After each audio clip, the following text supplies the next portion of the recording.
وہ دیکھو، وہ سب سے چمکدار ہے۔ ضرور وہی ہمارا مالک ہے۔ ہاں، ہماری زندگی اور موت اسی کے ہاتھ میں ہے۔ اسے ناراض مت کرنا۔ کبھی سمندر کی منہ زور لہروں کو دیکھتا تو ڈر کر ان کے آگے اپنا سر جھکا دیتا۔ اے پانی کی طاقت، ہم پر رحم کر، اپنی قربانی پیش کرو تاکہ یہ شانت ہو جائے۔ انسان ڈر رہا تھا، وہ در بدر بھٹک رہا تھا کسی ایسی طاقت کی تلاش میں جو اسے بچا سکے۔ یہ چاند، یہ سورج، یہ پتھر، کیا یہی ہیں ہمارے خدا؟ اگر یہ خدا ہیں تو یہ ٹوٹ کیوں جاتے ہیں؟ یہ ڈوب کیوں جاتے ہیں؟ کوئی تو ہے جو ان سب کے پیچھے ہے، لیکن کون؟ یہ وہ وقت تھا جب انسان پوری طرح بھٹک چکا تھا۔ مکہ میں 360 خدا تھے، لیکن پھر ایک آواز اٹھی، لا الہ الا اللہ، اور اس ایک آواز نے مکہ کے سرداروں کی نیندیں حرام کر دی تھی۔ اے محمد، تم ہمارے ان 360 خداؤں کو جھوٹا کہتے ہو، تم کہتے ہو بس ایک ہی رب ہے۔ اچھا تو بتاؤ ہمیں، تیرا رب کون ہے؟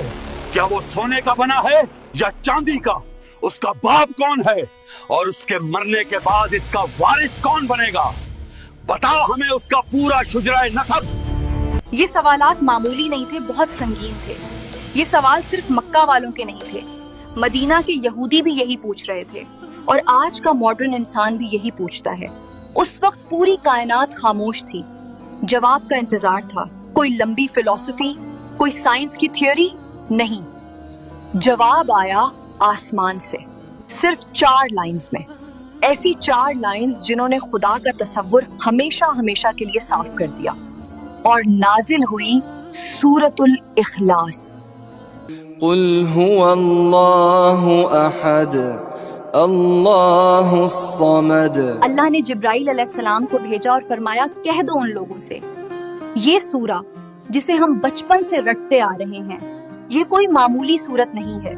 نبی کریم صلی اللہ علیہ وآلہ وسلم نے فرمایا تھا کہ یہ سورت 1/3 قرآن کے برابر ہے۔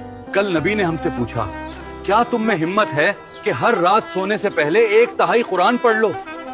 ہم تو حیران رہ گئے، اتنی جلدی اتنا قرآن کیسے پڑھا جا سکتا ہے؟ تو پھر اللہ کے رسول نے کیا فرمایا؟ انہوں نے فرمایا، قل هو اللہ احد پڑھ لیا کرو۔ یہ پورے 1/3 قرآن کا نچوڑ ہے۔ آئیے آج اس سورت کے ایک ایک لفظ کو کھول کر دیکھتے ہیں۔ آخر کیوں اللہ نے کہا کہ یہ سورت انسان کے عقیدے کو خالص کر دینے والی ہے؟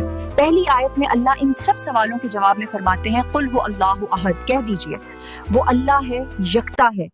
قل هو اللہ احد۔ ذرا غور کیجئے، یہاں اللہ نے واحد نہیں کہا، احد کہا۔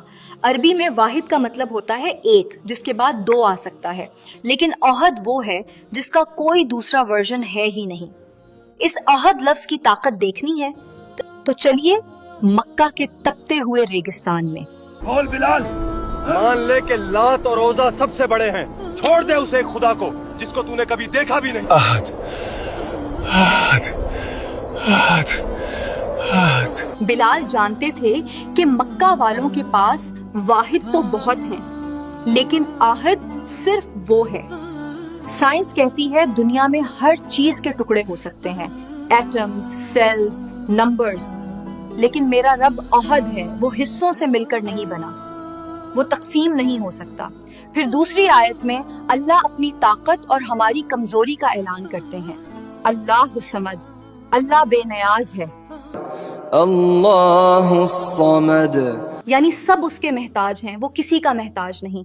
عرب کے لوگ صمد اس سردار کو کہتے تھے جس کے دروازے پر سب اپنی فریاد لے کر جائیں۔ دیکھو، یہ سب میرے غلام ہیں، میں انہیں کھانا دیتا ہوں، میں انہیں پناہ دیتا ہوں، میں ہی ان کا صمد ہوں، میرے بغیر یہ مر جائیں گے۔ پانی، حکیم جلدی کچھ کرو، میرے سینے میں درد ہے، مجھے بچا لو، کوئی ہے جو مجھے موت سے بچا لے؟ دیکھا آپ نے، انسان چاہے کتنا ہی بڑا صمد بننے کی کوشش کرے، وہ ہمیشہ محتاج رہتا ہے۔ بادشاہ ہو یا فقیر، سب ہوا، پانی اور صحت کے محتاج ہیں۔ یہ ہے اللہ الصمد، وہ کھاتا نہیں، پیتا نہیں، سوتا نہیں، اسے ہماری عبادت کی ضرورت نہیں، لیکن ہمیں ہر سانس میں اس کی ضرورت ہے۔ تیسری آیت میں اللہ ان لوگوں کی غلط فہمی دور کرتے ہیں جو سمجھتے تھے خدا انسانوں کی طرح فیملی رکھتا ہے. اللہ فرماتے ہیں لم يلد ولم يولد یعنی نہ کوئی بیٹا بیٹی اور نہ کوئی باپ. یہ آیت ان لوگوں کے منہ پر تمانچہ تھی جو کہتے تھے فرشتے اللہ کی بیٹیاں ہیں یا کوئی انسان اللہ کا بیٹا ہے. سر لاجک کہتی ہے کاز اینڈ افیکٹ. ہر چیز کو کسی نے بنایا ہے. چیئر کو کارپینٹر نے, ہمیں پیرنٹس نے. تو سوال یہ ہے گاڈ کو کس نے بنایا؟ گاڈ کا کریٹر کون ہے؟ یہ سوال ہی غلط ہے کیونکہ پیدا ہونا ایک لمیٹیشن ہے. جو چیز پیدا ہوتی ہے اس کا ایک اسٹارٹ ہوتا ہے اور ایک اینڈ ہوتا ہے. یونیورس کریٹڈ ہے اس لیے اس کا اسٹارٹ ہے, لیکن گاڈ ٹائم اور اسپیس سے باہر ہے. وہ انکریٹڈ ہے. وہ تب بھی تھا جب وقت نہیں تھا.